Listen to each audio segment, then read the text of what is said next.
अकबर और बीरबल की हर एक कहानी अपने आप में एक शिक्षा समेटे हुए है जो आपके जीवन में भी काम आ सकती है। साथ ही आप यहाँ उन दोनों के बीच संबंध और विश्वास को भी गहराई से देख सकते हैं। कोई भी व्यक्ति जब इन्हें एक बार पढ़ना या सुनना शुरू करता है तो उसका कहानी समाप्त किए बिना रुकना असंभव है। ऐसी ही एक बहुत ही दिलचस्प कहानी आज मैं आपको सुनाती हूँ। दिल्ली नगर व्यापारों का केंद्र था, इसलिए वहां बहुतेरे व्यापारी बसते थे। घी के दो व्यापारियों में कुछ अनबन हो गई, इसलिए उनमें से एक व्यापारी बादशाह के पास पहुंचकर बोला, हे पृथ्वीनाथ, यह व्यापारी मुझसे 1000 रुपये कर्जा लेकर अब देने से आनाकानी कर रहा है। उसकी नीयत रुपए देने की नहीं है। बादशाह अकबर ने न्याय के लिए उसका अर्जी दावा बीरबल के पास भेज दिया। बीरबल ने उसे पढ़कर दूसरे व्यापारी को तलब किया। जब वह आया तो उसने पहले व्यापारी का अभिप्राय पढ़कर सुनाया। तब वह व्यापारी बोला, हुजूर को मालूम हो कि हम दोनों एक ही चीज के व्यापारी हैं। इससे व्यापारिक प्रतिद्वंदिता के कारण वह मुझसे बुरा मानता है और मेरे व्यापार में धक्का पहुंचाने की नियत से आपके पास झूठा अर्जी दावा लेकर आया है। इसकी जांच करने पर आपको स्वयं सच और झूठ का पता चल जाएगा। इस संबंध में मैं और कुछ नहीं कहना चाहता।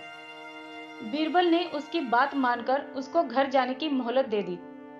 फिर पहले व्यापारी को बुलाकर बोला, इस मामले में आपको अभी खामोश ही रहना पड़ेगा। समय पाकर मैं इसका उचित न्याय अवश्य करूंगा। अभी आप इस ढंग से रहें मानो कुछ हुआ ही नहीं हो। वह बीरबल की बात मानने को लाचार था, इसलिए चुपचाप अपने घर चला गया। व्यापारियों के झगड़े का न्याय करना बीरबल को याद रहा। सोचते सोचते एक दिन उसे एक नई युक्ति सूझी। बाजार से 4 घी से भरे हुए कुप्पे मंगवाए गए, जिनमें कुछ अपना अलग अलग निशान बनाकर 2 खास कुप्पों में एक एक मोहरे डाली गई। फिर दोनों व्यापारियों को बुलवाकर बोला, देखो, यह 4 घी के कुप्पे मेरे पास बहुत दिनों से पड़े हुए हैं। अब इनके नष्ट होने का भय है। तुम दोनों इसमें से एक एक कुप्पा अपने साथ ले जाओ। बाकी 2 कुप्पे मैं दूसरे व्यापारियों के हाथ बेच दूंगा। कुप्पों को बाजार में उचित दाम पर बेचकर जो मिले उसमें से अपना नफा निकालकर शेष मूल्य मेरे हवाले कर देना।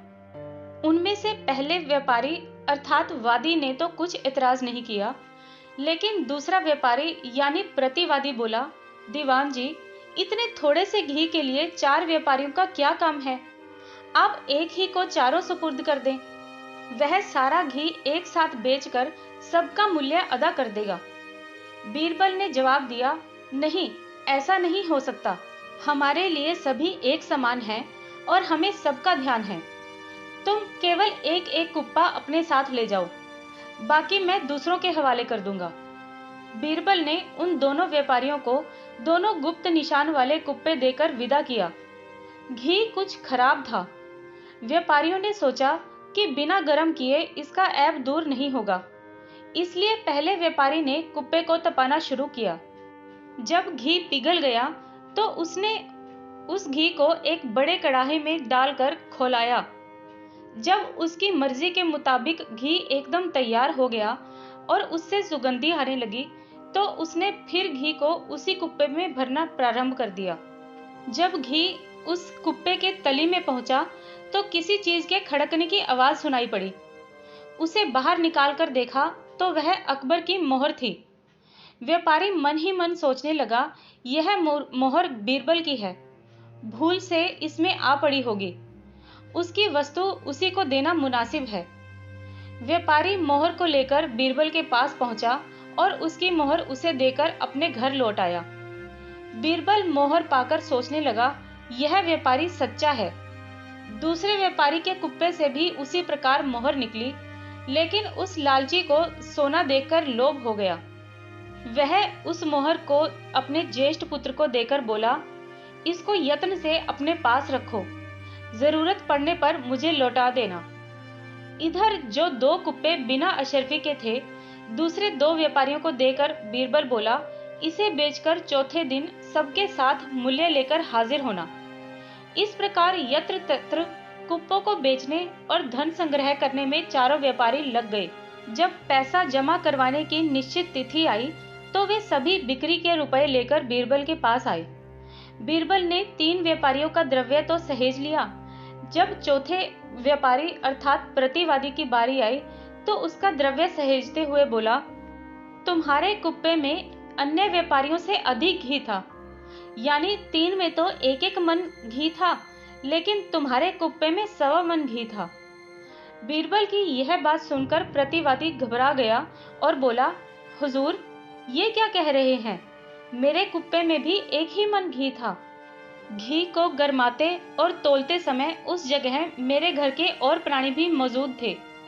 आपको विश्वास ना हो तो उनको बुलवाकर जांच कर लें। घी का वजन सबके सामने किया गया था। बीरबल अपने एक सैनिक के कान में कुछ समझाकर बोला, तुम इस व्यापारी के लड़के से जाकर कहो कि तुम्हारे पिता कुप्पे से निकली अशर्फी अभी मांग रहे हैं।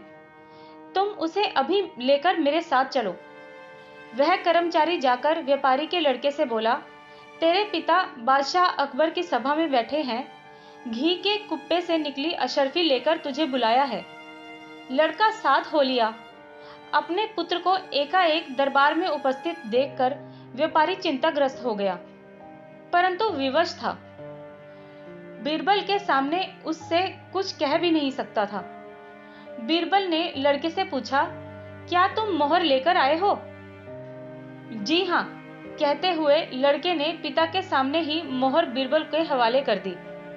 बीरबल ने कहा, वाह, क्या खूब है, यह तो 1 ही मोहर है और तुम्हारा पिता बतलाता था कि उस घी के कुप्पे से इसी तरह की 4 मोहरें निकली हैं।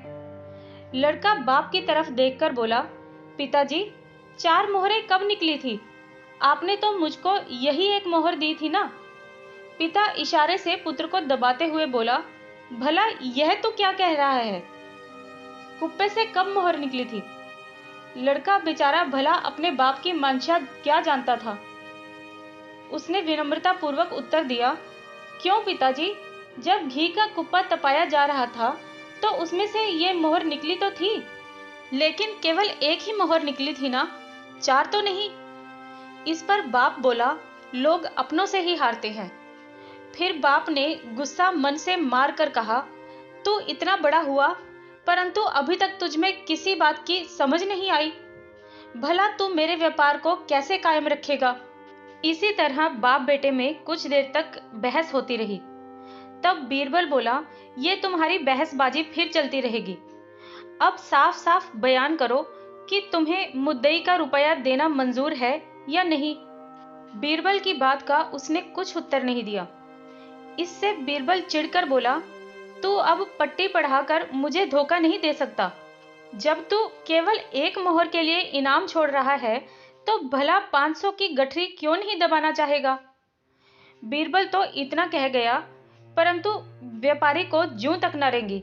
उसकी धृष्टता देखकर बीरबल एकदम खिंच गया और सिपाही को तुरंत आज्ञा दी, इस झूठे को अभी 100 कोड़े लगवाओ।